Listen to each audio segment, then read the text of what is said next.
No se asuste con lo que oiga a continuación.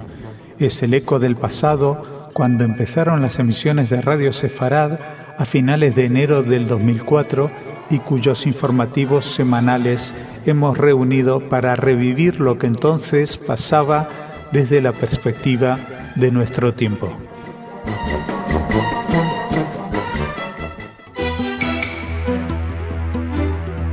Señoras, señores, bienvenidos a nuestro espacio informativo. ¿Cómo se protege Israel de los misiles que le caen desde el sur? Se lo vamos a contar. Vamos a hablarles además de ese supuesto eje argentino-iraní y nos acercaremos a hablar también de las compensaciones a víctimas de la Shoah y terminaremos hablando de Holocausto, pero aquí en España. ¿Qué percepción se tiene desde España? Todo esto en nuestra primera parte de este espacio informativo, junto a Jordi. Con Ana, más tarde, analizaremos algunas de las noticias de corte cultural. Pero como decía Jordi, empezamos contigo. ¿Cómo estás? Hola, Masa, muy bien. Bueno, Israel tiene que tomar medidas para protegerse de los misiles y cohetes que le llegan desde Gaza. El Ejército de Defensa de Israel comenzó a desplegar el sistema antimisiles Kippat Barzel, cúpula de hierro, para proteger las localidades afectadas por los cohetes lanzados por los terroristas palestinos desde la Franja de Gaza. Las fuerzas de seguridad instalaron la primera batería del sistema de defensa de misiles que se instala en este país, que estará localizada cerca de la ciudad de Beersheba. El ejército informó en un comunicado de que el sistema está a punto de estar completamente operativo y que su despliegue fue adelantado a la vista de los recientes sucesos en el sur de Israel, en referencia al aumento de ataques con cohetes y proyectiles de mortero en la última semana. Es parte de la respuesta a la amenaza de fuego de cohetes contra las comunidades del sur de Israel, pero obviamente se siguen manteniendo los refugios, las otras medidas, las ofensivas. Es un sistema, el nuevo, el Kippat Barzel, que utiliza cámaras, radares, lanzadores. Todos están ubicados a pocos kilómetros del otro, así se detectan proyectiles y se puede disparar contra ellos con el fin de neutralizarlos en el aire. El primer ministro Netanyahu sí que dijo que se trata de una solución parcial. No va a terminar, eso sí, con los ataques procedentes de Gaza. Por cierto, que varios oficiales de la Fuerza de Defensa de Israel están incómodos con la acción de Israel, con la respuesta ante los últimos ataques. Dicen que está siendo demasiado blando. Lo declararon al medio Ynet, que es la versión online del Yediot Ahronot, y están considerando que esa respuesta blanda, al fin y al cabo, lo que hace es darle un triunfo a Hamás. Seguimos sobre unas informaciones que, de ser ciertas, serían muy peligrosas. Israel solicitó explicaciones a Argentina sobre las informaciones aparecidas en la prensa por las que las autoridades del país habrían supuestamente ofrecido a Irán detener las investigaciones de los atentados sufridos en centros judíos de Buenos Aires en la década de los 90. De acuerdo con las informaciones aparecidas en el diario Perfil, Argentina habría realizado la oferta porque estaba tratando de mejorar sus relaciones con Teherán. El portavoz israelí Igal Palmor dijo que si estas informaciones son ciertas, se trataría de un cinismo por parte de las autoridades argentinas y supondría un deshonor a los muertos en este atentado.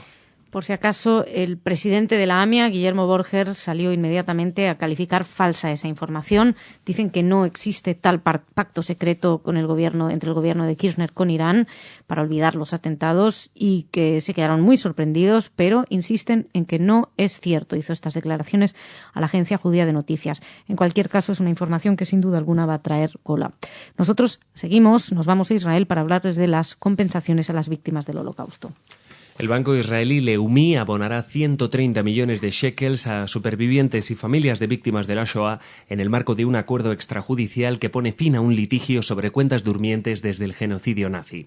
La compensación ha sido negociada entre el banco, uno de los principales del país, y la Comisión para la Localización y Restitución de Bienes del Holocausto establecida por el Estado de Israel y quien inició el pleito en junio del año 2009. Este arreglo, fuera de los tribunales, cierra la puerta a cualquier reivindicación respecto a la presunta existencia de 3.577 cuentas durmientes abiertas por judíos en el blanco anglo-palestino, el antecesor de Leumi, antes de ser asesinados por los nazis durante la Segunda Guerra Mundial. Esas cuentas se valoraban unos 300 millones de shekel, pero la entidad mantenía que la demanda no tenía lugar al considerar que se basaba en errores en los registros. De hecho, en el comunicado de la agencia del banco han dicho que abonan 130 millones de shekels, pero que no supone ningún tipo de reconocimiento a las demandas de la comisión, sino que nace de un deseo de ayudar a las víctimas de la Shoah. El banco ofreció 20 millones en el 2007 para tratar de cerrar una polémica que había saltado a la luz 5 años antes y que además se originaba en una serie de demandas similares contra entidades financieras europeas en los 90. El acuerdo final fue firmado antes de ayer por recomendación de los miembros del panel de arbitraje y bueno, pues parece que con esto ya queda clausurado este litigio.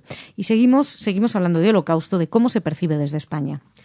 El director académico del Centro de Estudios sobre el Exilio, Enrique Baena, afirmó que la historia del Holocausto no es suficientemente conocida en España y tampoco hay excesiva conciencia de los campos de concentración que existieron durante y tras la Guerra Civil. Baena señaló que el intento de exterminio del pueblo judío no forma parte de la cultura española, al igual que la existencia de campos de concentración, pese a que hubo al menos una veintena y muchos exiliados pasaron por ellos en Francia y en otros puntos de Europa. Este centro de estudios, dependiente de la Fundación María Zambrano y con sede en Vélez, en Málaga, sostiene que en España destaca la ausencia de información sobre el Holocausto y no ha calado la conciencia europea de que el exterminio de los judíos constituye uno de los mayores cataclismos del siglo XX. También estaban en esas conferencias el director de la Fundación Auschwitz, Philippe Mesnard, quien asistió al ciclo que el Centro de Estudios sobre Exilio había organizado. Pronunció él en concreto una conferencia sobre el escritor italiano, sobre Primo Levi, como conocen, ya saben, autor de Si esto es un hombre, físico italiano que pudo sobrevivir a Auschwitz, pero que relató su experiencia en varios de sus obras, de sus libros. Según Mesnard, los textos de Levi son elaboración compleja, fuentes diversas y atípicos, y no son meras autobiografías, ya que se habla en nombre de los muertos y de los que no pueden hablar, pero a la vez tampoco es una ficción. Jordi, muchísimas gracias. Gracias, Mas. Nosotros seguimos, hablamos ahora de cultura con Ana.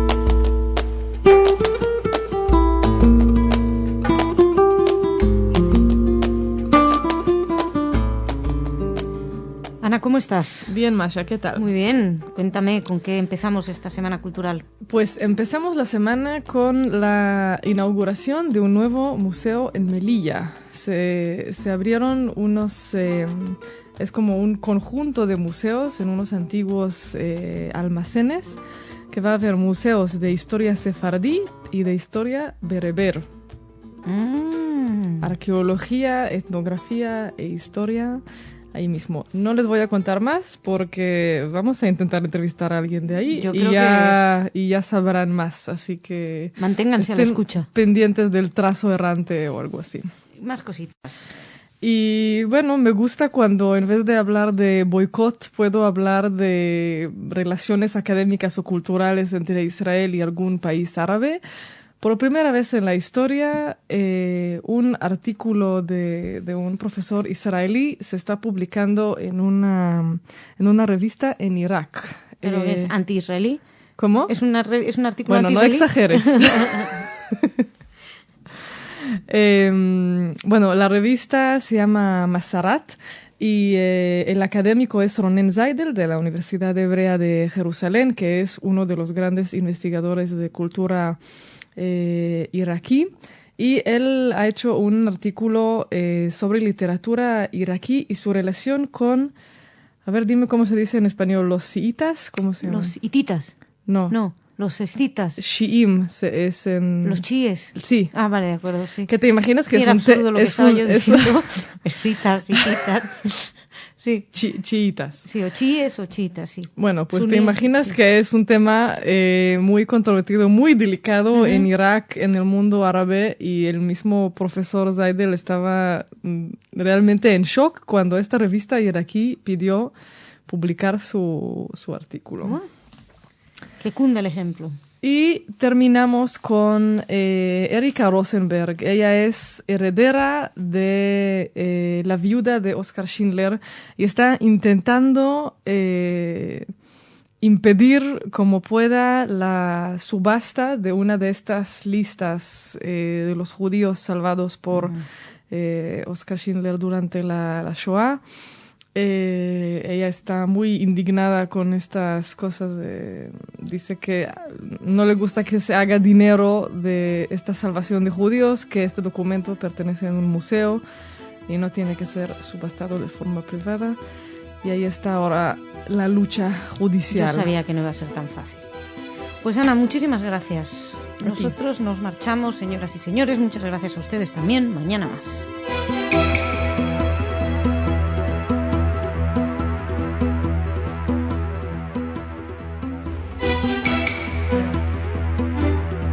Señoras, señores, bienvenidos a nuestro espacio informativo en el que les vamos a hablar de la revuelta siria, así como de la denuncia del alcalde de Leganés.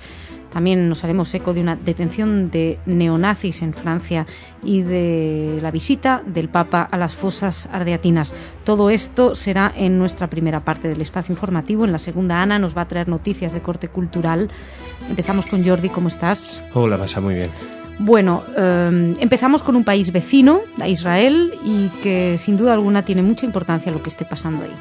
Así es, Masha. El gobierno sirio presentó su renuncia ante el presidente Bashar al-Assad, quien la aceptó a pesar de haber recibido ayer el apoyo de centenares de miles de personas que se manifestaron en distintos puntos del país para respaldar su gestión ante las manifestaciones que se intensificaron desde el pasado 18 de marzo.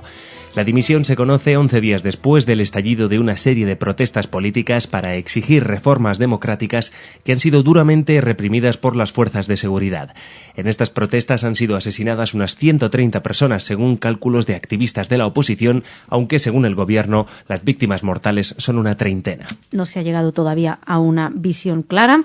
Lo cierto es que el gobierno saliente de Mohamed Nayi Otri ha durado unos 8 años, se formó en 2003, era un perfil tecnócrata y no se sabe todavía quién va a reemplazar a Otri ni cuándo se va a saber quién será el nuevo primer ministro. Se está pendiente, al cierre de esta edición todavía estamos pendientes de que al-Assad diera un discurso, un importante mensaje dirigido a todos los ámbitos, según las fuentes oficiales informaron. Los grupos opositores acusan a las fuerzas de seguridad de ser los responsables de la represión, pero el gobierno sostiene que los disturbios los han causado bandas armadas y radicales islámicos.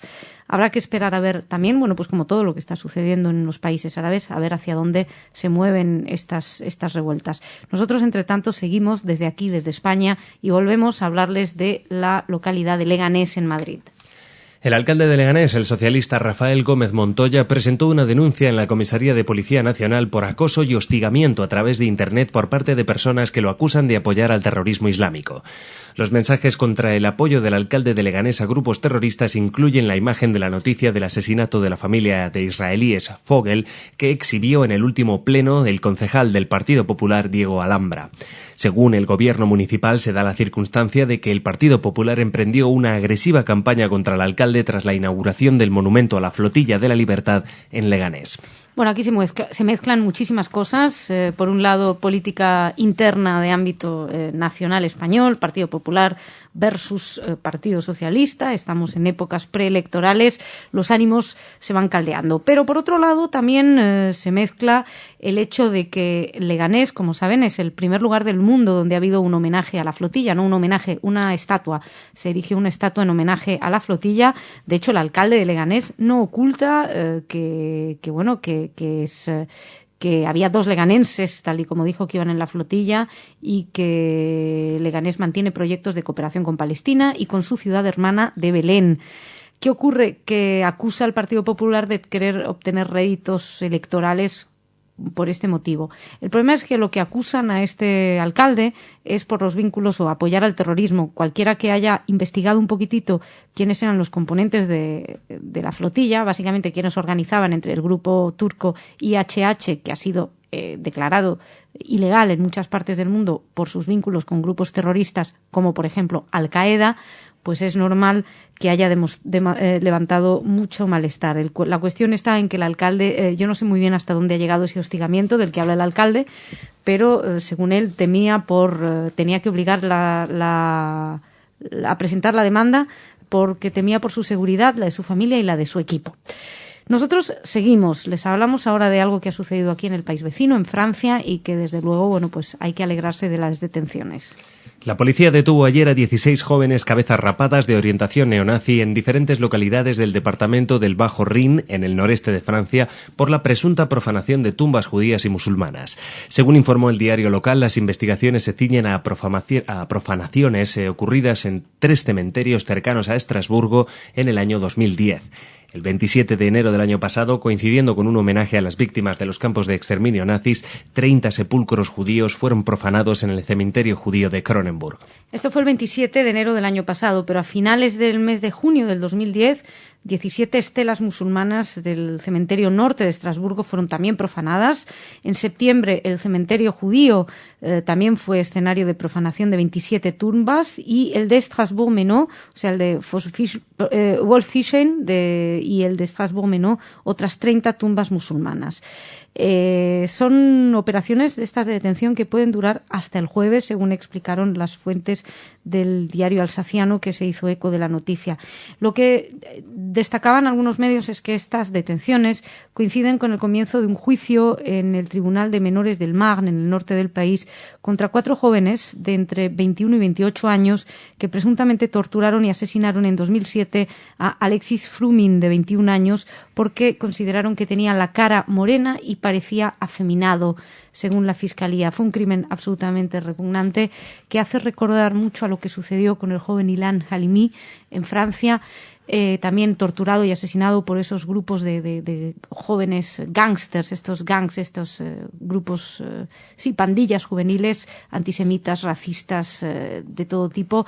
En el caso de Ilan Halimi había un componente antisemita y el grupo está liderado por negros, en este caso son cabezas rapadas. La cuestión es que también una mujer comparece ante el tribunal por este juicio de Alexis Frumin por omisión de socorro, algo que también sucedió en el caso de Ilan Halimi. Muchas personas alrededor estaban siendo testigos auditivos o estaban escuchando los gritos de auxilio y no hicieron absolutamente nada. Francia parece que tiene un verdadero problema con esta violencia y lo que da la impresión es que también la policía se ha puesto activamente a estas detenciones. Y seguimos, vamos a hablarles ahora de masacre del pasado que está siendo recordada y conmemorada hoy. El Papa Benedicto XVI visitó las fosas ardeatinas, una mina abandonada al sur de Roma, donde los nazis fusilaron en 1944 a 335 romanos, un gran número de ellos judíos, y además calificó al nazismo como el mal más horrendo.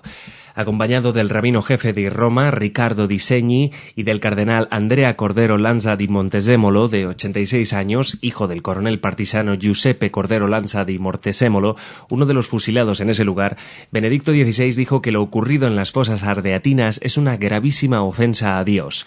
El papa alemán agregó que había ido al lugar donde los nazis perpetraron una de las mayores matanzas en Italia para que no se olvide lo ocurrido e invocar a la misericordia divina, que es la única que puede colmar los vacíos, los abismos abiertos por los hombres cuando, empujados por la violencia ciega, reniegan de la dignidad de hijos de Dios y hermanos entre ellos.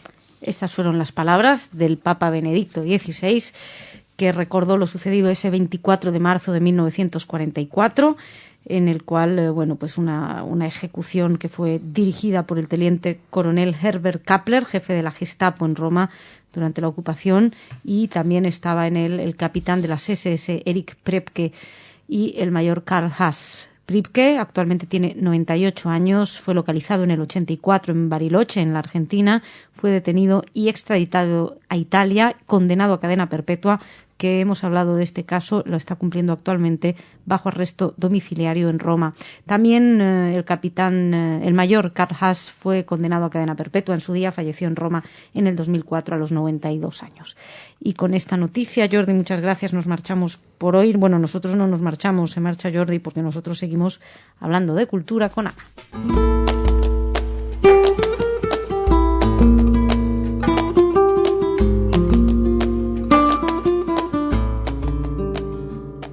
Ana, ¿qué tal? Bien, Masha, ¿cómo estás? Muy bien, ¿qué nos traes? Primero les traigo un nuevo libro que se acaba de presentar esta semana en Córdoba. Se llama El cielo de Sefarad, de los judíos y los astros, de los siglos XII al XIV. Como pueden entender quizá por el título, se trata de la astrología practicada por judíos en estos tiempos medievales. La autora es Josefina Rodríguez Arribas. Ella es catedrática de Filología Hebrea de la Universidad de Complutense. Y bueno, habla de muchas cosas interesantes aparte de la astrología y los judíos en estos tiempos. También habla, por ejemplo, de expresiones con ese origen que quedan hasta hoy, como por ejemplo tener buena estrella y cosas así. Bueno, bonito. Es curioso, sí. Uh-huh. ¿Y qué más? Y ahora recordarás que muy cerca de Ground Zero, de donde estaban las Torres Gemelas en Manhattan, se va a construir una mezquita con un centro musulmán. Recordarás. Se decidió que sí al final. Como que se quedó ahí en las noticias pasadas, fue una polémica enorme. Se acabó la polémica, pero va a estar ahí este centro. Así es como acabó. Bien, pues justo al lado, al parecer, que se va a crear, bueno, ya existe en Manhattan, pero van a pasar ahí y hacer más grande el centro de Ana Frank.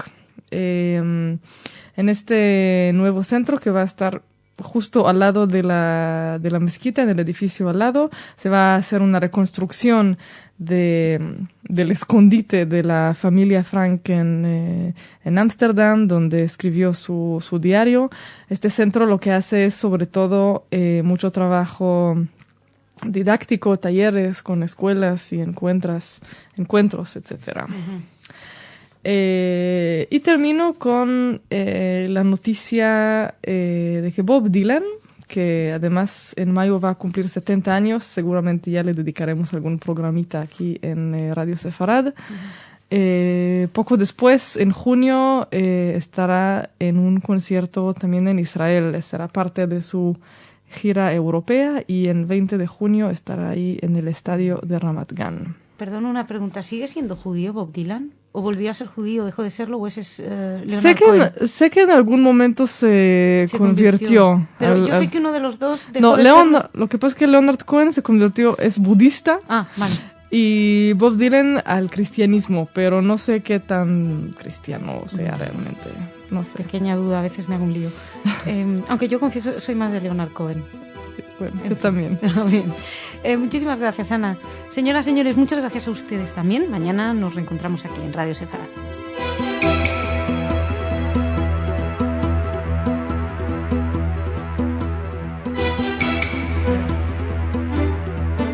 Señoras, señores, bienvenidos a nuestro espacio informativo.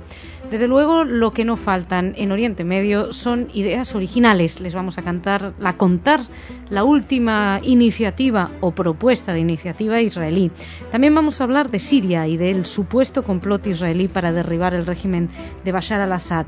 ¿Qué más? Interesante la presentación del informe sobre antisemitismo del año 2010, presentado por la Federación de Comunidades Judías de España, y terminaremos hablándoles de la suspensión en la Complutense de una mesa redonda en la que iba a participar el embajador de Israel. Todo esto en nuestra primera parte del informativo, junto a Jordi. ¿Cómo estás? Hola, Masa, muy bien. Y en la segunda vamos a recibir, como de costumbre, a Ana, que ya saben que nos suele traer las noticias de corte cultural. Pero empezamos con esta primera etapa. Decía que lo que no faltan son ideas curiosas en Oriente Medio. Así es, Masha. El ministro de Transportes israelí, Israel Katz, aseguró que su país está estudiando construir una isla artificial con puerto marítimo y aeropuertos frente a la Franja de Gaza como una solución a largo plazo para controlar los cargamentos que llegan al enclave palestino controlado por Hamás.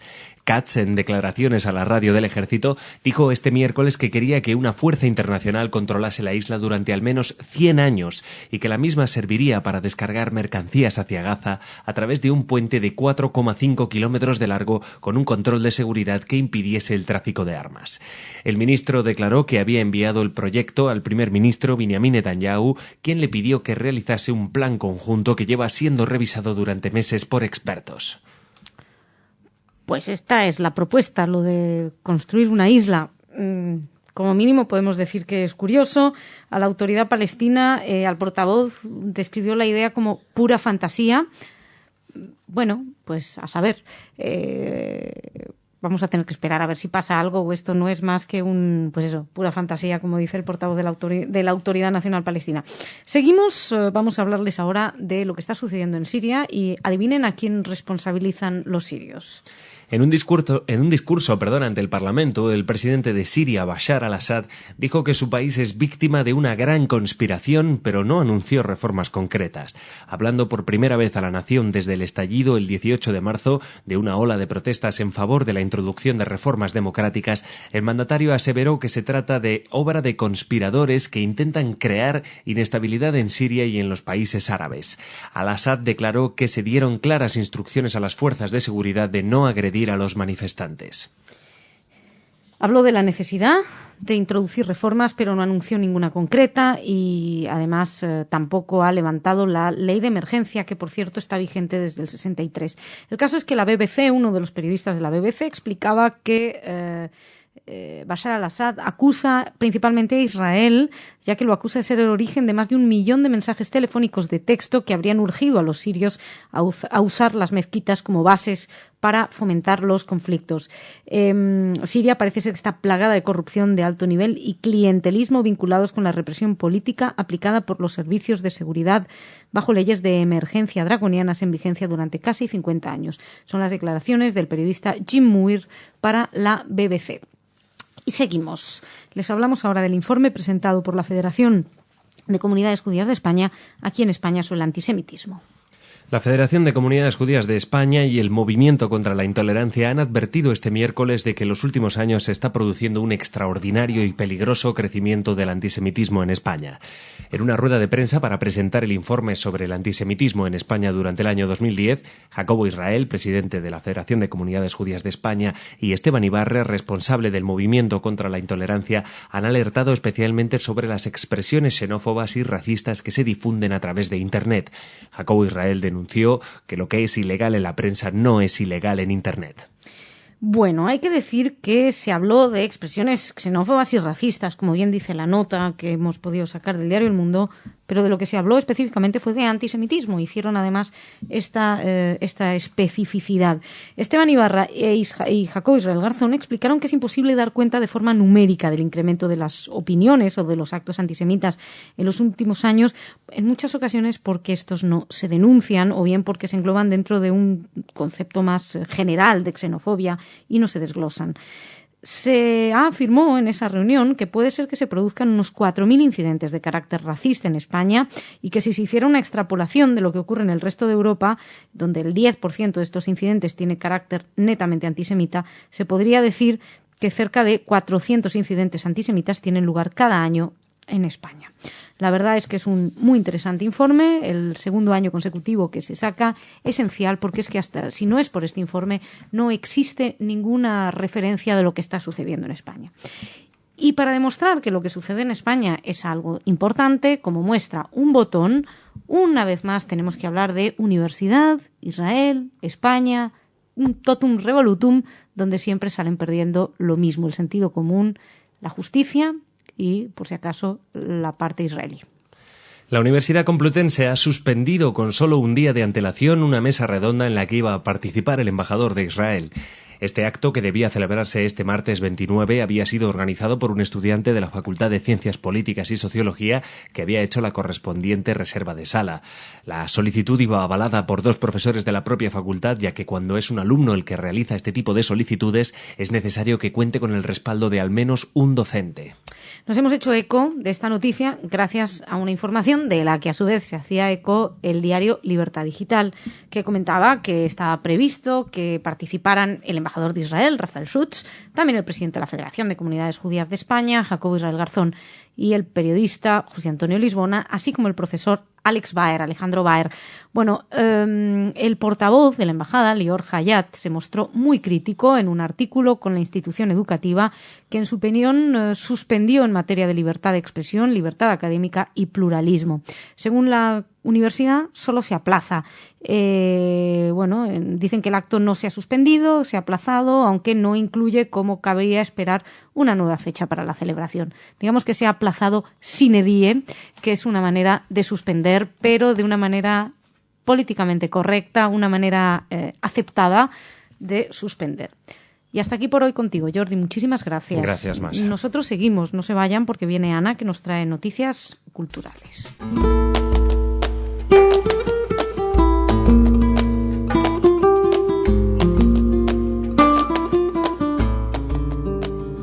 Ana, ¿cómo estás? Bien, Masha, ¿qué tal? Bien, queriendo saber, ansiosa. Bueno, pues yo también tengo una cosa israelí en una universidad, a ver si esta sí ¿Esta la suspendieron?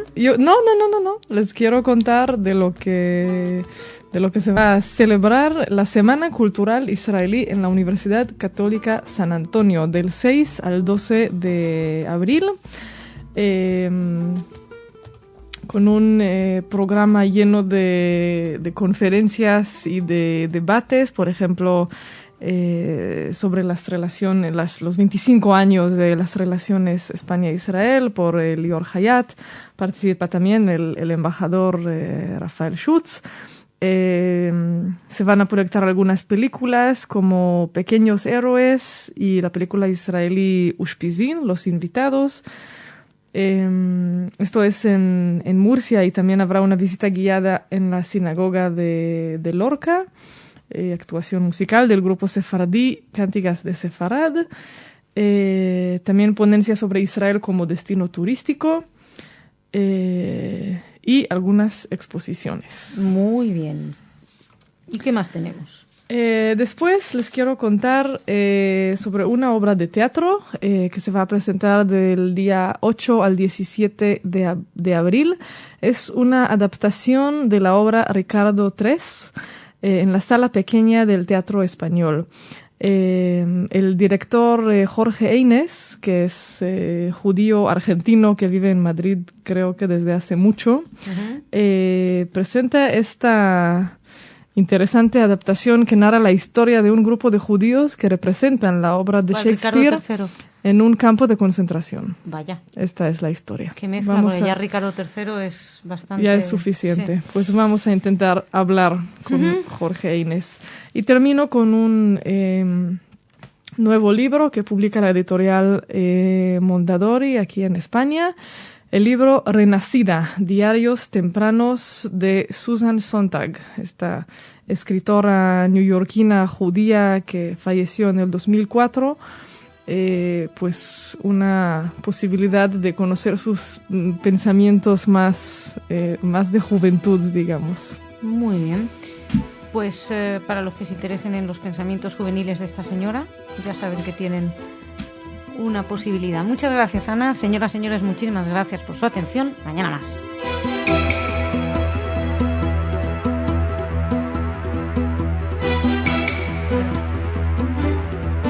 Señoras, señores, bienvenidos a nuestro espacio informativo. Como todos los viernes, no hablamos concretamente de Israel hoy en este programa. Para eso tenemos nuestro programa especial desde Israel. En él, nuestro corresponsal en la zona, Salem Ergui, nos cuenta qué es lo que está sucediendo ahí. ¿De qué les hablamos nosotros? Bueno, pues de una sentencia en Egipto. Les hablamos además del papel que, según el Consejo Judío Mundial, juega Irán en el mundo. También de un sheriff racista en los Estados Unidos y de una serie de televisión antisemita, ojo, de Gran Bretaña. Todo esto en nuestra primera parte del espacio informativo, ya que en la segunda Ana nos va a traer noticias de corte cultural. Pero Jordi, empezamos contigo. ¿Cómo estás? Hola, Masha, muy bien. Empezamos por Egipto, nuestro tour. Así es, Masha. Jemal Hussein, activista radical musulmán, fue condenado por el Tribunal Superior de Egipto a 5 años de prisión por haber arrojado una carga explosiva sobre una sinagoga en El Cairo en el mes de febrero. Jemal Hussein, de 50 años de edad, ingresó en el Hotel Panorama, situado frente a la sinagoga Sha'arei Shamaim. Llevando consigo una maleta, pidió reservar una habitación en el hotel. Luego, mientras se encontraba en el lobby, sorprendió a los empleados de la recepción cuando se dirigió hacia la entrada, arrojó la maleta por la ventana hacia la sinagoga y huyó por una callejuela lateral. El caso es que la maleta contenía botellas con gasolina y materiales inflamables junto con una caja de cerillas, lo que tenía que provocar que se incendiara, que es lo que ocurrió. Se incendió. Afortunadamente nadie resultó herido en el incidente. Varios testigos explicaron que muchas botellas quedaron desparramadas por el lugar y que incluso, bueno, de que lo que más se había dicho era que por favor el fuego no llegara al sótano de la sinagoga porque hay más de 20.000 libros ahí. Por suerte, Sha'arei Shamaim no está abierta todos los días y la mayoría de los eventos se llevan a cabo durante las festividades, de manera que no había nadie en la zona, no pasó nada. El caso es que este señor Jamal Hussein, cuando escuchó el veredicto, gritó y amenazó a los jueces, les dijo que no era así, que son todos unos herejes. Y seguimos, les hablamos ahora de unas reflexiones del Consejo Judío Mundial. Tras la reunión anual de la Junta Directiva del Congreso Judío Mundial que se llevó a cabo en San Pablo, el secretario general de la institución, Dan Diker, declaró que Irán es el principal jugador de ajedrez del mundo y usa Medio Oriente como su tablero. Según Diker, el régimen iraní tiene mucho poder en Medio Oriente y todo el mundo, y en este momento está buscando expandirlo, lo cual se ve en ataques a Israel que fueron conducidos por facciones iraníes y en su amenaza a Egipto. El secretario general también destacó que se puede ver a nivel diplomático al rehusarse a extraditar a los acusados iraníes en los atentados en Argentina. Ya saben, el atentado a la AMIA y el atentado a la Embajada de Israel, que se ha pedido, la presidenta Cristina Fernández de Kirchner pidió enjuiciar a los sospechosos, pero Irán se niega a extraditarlos. También Diker también habló de la Guardia Revolucionaria Islámica, que es un grupo extremista islámico que controla todo lo que pasa en Irán. Es un ejército dentro del ejército y tiene el poder de las máquinas del terror de la República Islámica, dijo. Nosotros seguimos, nos vamos a Estados Unidos. El sheriff de Illinois está recibiendo muchas críticas por haber publicado un comentario ultrajante en Facebook donde se refiere a un compañero de trabajo como pequeño homosexual judío. El sheriff sostuvo haber escrito el comentario después de haber vuelto a casa de un largo día de trabajo. Puso el comentario como reacción a otro comentario en Facebook del capataz de trabajo que fue publicado debajo del retrato de otro capataz de trabajo con epígrafe "Miren, encontré un homosexual".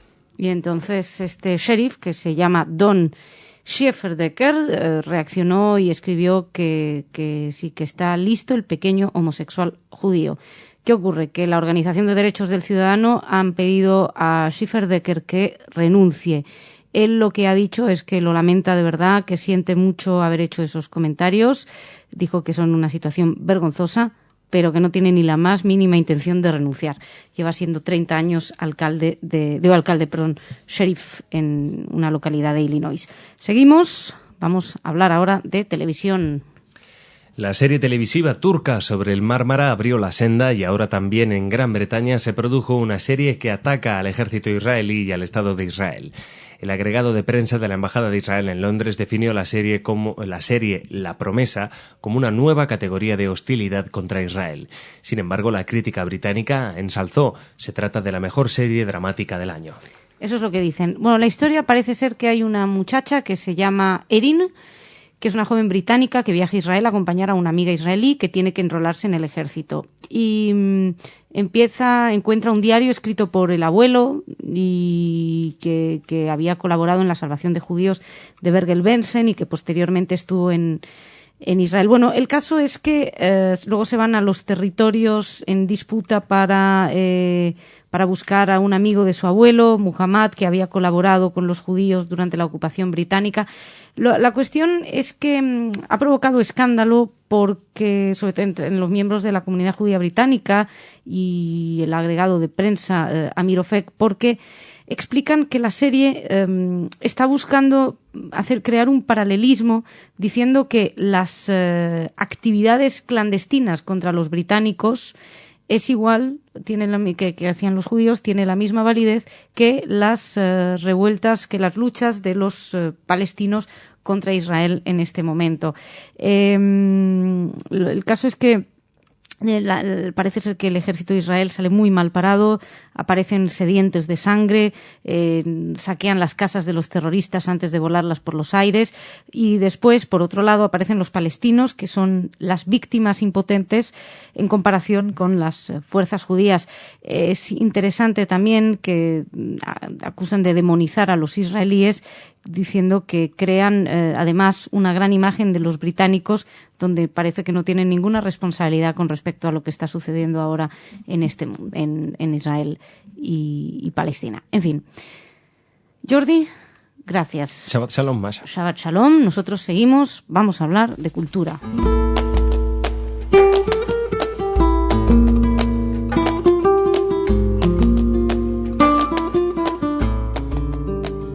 ¿cómo estás? Bien, Masha, ¿qué tal? Muy bien, ¿qué me traes? ¿Con qué terminamos?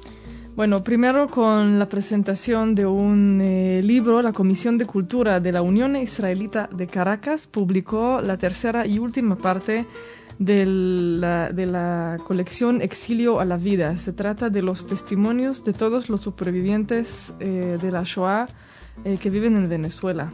Este trabajo importante de documentación llegó a su final. Se acaba de presentar la tercera parte de esta serie de testimonios. Qué buena, sí. Bueno, ahora les cuento una cosa sobre un dibujo de Roy Lichtenstein, pintor sobre todo famoso del arte pop, que también era judío. Y una cosa así curiosita, que ahora se está subastando una obra suya que es realmente un dibujito, así como un sketch, no sé cómo se dice, realmente una cosa que a lo mejor era como una preparación para una obra más grande. Sí, un boceto. Exacto, un bocetito que, bueno, al parecer varios de los artistas del movimiento del arte pop hacían en los años 60 como encuentros y todo tipo de cosas así. La cosa es que en uno de ellos hicieron como una rifa y por un boleto de $10 una señora encontró en una caja este boceto. O sea, le costó $10 y ahora lo va a vender por $1 millón. Bien. No está mal. ¿No le salió mal? Y la cosa es que es la única que tuvo tanta suerte porque otros artistas muy famosos que también donaron obras a estas rifas, Andy Warhol, Nicky de Sanfel, etcétera, pues como en ese momento se inventó, o por lo menos era como muy importante lo del arte conceptual, entonces pues ya sabes, uno puso por ejemplo 3 quesos, ¿no? Y lo llamaba arte y todas estas cosas que eran muy populares en los años 60, pero bueno, solo Roy Lichtenstein dejó una obrita, algo que realmente llegó a valer. Realmente, qué suerte. Sí, para la señora. Sí, ¿qué más? Y termino con algo que, bueno, ¿Boicot? se puede debatir sobre si es cultura o no lo que voy a decir, pero ¿te acuerdas de Jackie Menachem? No te acuerdas, no. ¿Verdad? ¿Te acuerdas del Gran Hermano y que hubo un intercambio entre Gran Hermano Israel y Gran Hermano España?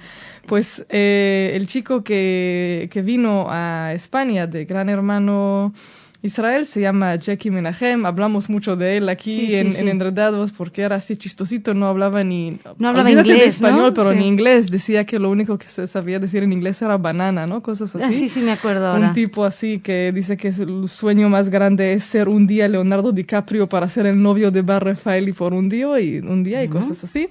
La cosa es que ganó. Ganó el Gran Hermano en Israel. Yo la verdad, como no sigo eso, no sé qué significa ganar, o sea, no sé qué es el concurso. Creo que les dan mucho dinero. Sí. Y tienen que ganar, gana el último que echan. Ah, ok. O algo así. Bueno, pues eso es. Bueno, pues oye, muy bien, felicidades. Sí, ahora Jackie, claro, ahora me acuerdo, Jackie. Sí. Pues bueno, pues nada, con esta noticia cultural nos despedimos. Gracias, Ana. Shabbat Shalom. Shabbat Shalom, señoras y señores, muchísimas gracias por su atención. Shabbat Shalom, buen fin de semana.